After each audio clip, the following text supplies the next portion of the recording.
There are moments in life when the line between self-destruction and performance becomes so thin that even the person walking it can no longer tell which side they're on.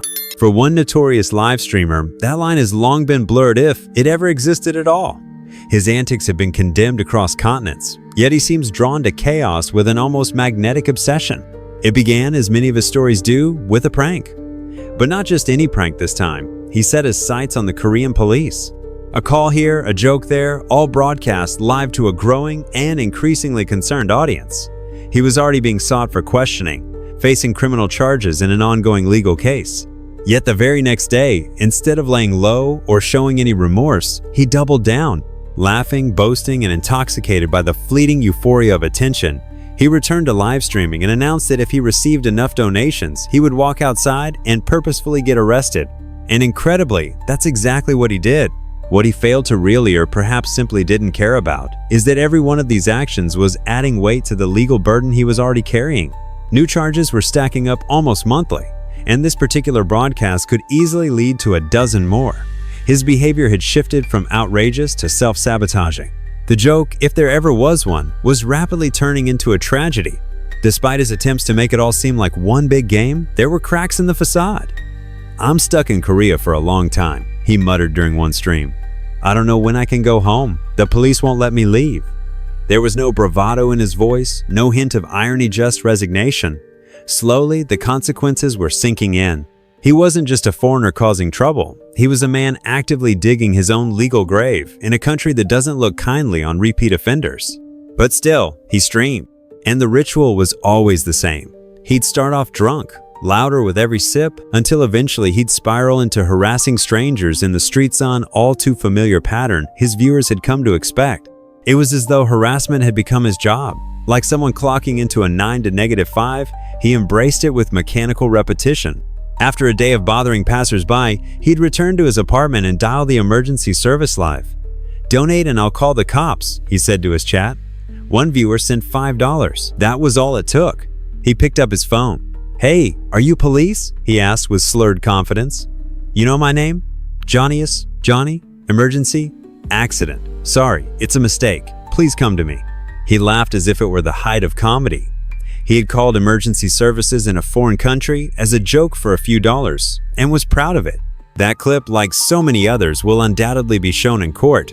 And yet, emboldened by the lack of immediate consequences, he called again when someone else donated another $5. "Hello? You know me, right? Johnny Somali. Seoul Metro Police, yes?" He argued with the officer on the line, mocking them while his viewers egged him on.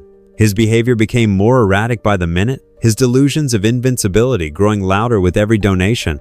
To any rational observer, it was clear. This was a man spiraling, a person who had gone so long without meaningful consequences that he began to believe he was untouchable. But the system was slowly catching up with him. And when sentencing day finally comes, because it won't just be for one crime. The prosecutors will have a full library of evidence, all self-recorded, all public. As the night wore on, he passed out on stream, still drunk, still broadcasting. But then, a new wave of donations rolled in, waking him up. Instead of sobering up or shutting down the stream, he jumped back into the chaos. He even gave a shout out to the creator of the new streaming platform he was using. "If it wasn't for him, you wouldn't be getting this show tonight," he slurred.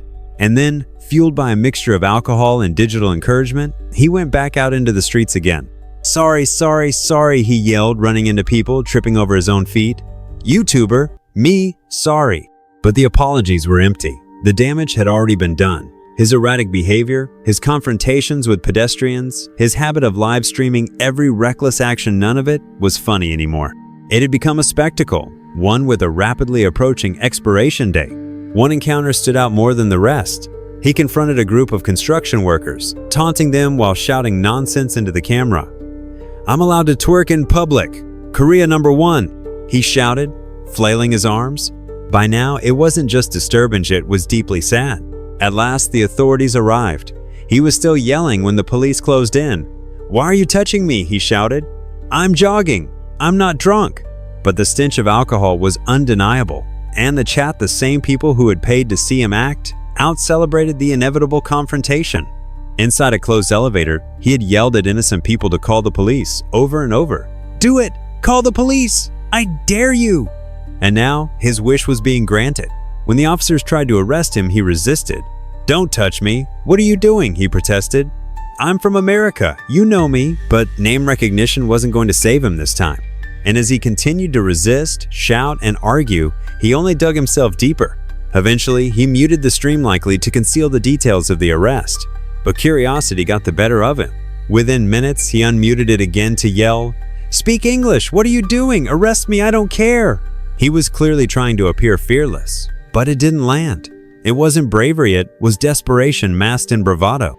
And all the while, he kept saying the same thing, "Send me home. Take me back to America." It was becoming clear that his antics weren't just for attention anymore. They were part of a clumsy, ill-conceived strategy to get deported. But what he failed to grasp is that the more trouble he caused, the longer it would take for that to happen. Korea doesn't deport people to reward them. They deport them once justice has been served and not a moment before. Worse still, even after his arrest, he continued to mock the situation.